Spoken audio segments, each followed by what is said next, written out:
ಅವನು ಉಳಿದುಕೊಳ್ಳುವುದಕ್ಕೆ ತಕ್ಕ ಬೇರ್ಪಾಡುಗಳನ್ನು ಮಾಡು. ಓ, ಅದಕ್ಕೆ ಅವನು ನಿನ್ನನ್ನೇ ನಂಬ್ಕೊಂಡ್ಬಿಟ್ಟವನ.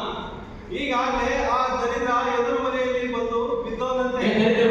ಅದು ಎದುರು ಮನೆ ಅಲ್ಲ, ಬಿದೂರನ ಮನೆ. ಹ್ಞೂ, ಆ ದರಿದ್ರ ಎದುರನ ಮನೆಯಲ್ಲಿ ಬಂದು ಬಿದ್ದವನಂತೆ.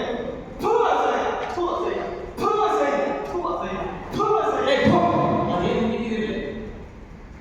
ಅಸಹ್ಯ ಪಡಬೇಡ. ಯಾರು? ಅಲ್ಲೋ ದುಸ್ಸಾಹಸ, ನೀನಿನ್ನು ಬರಲು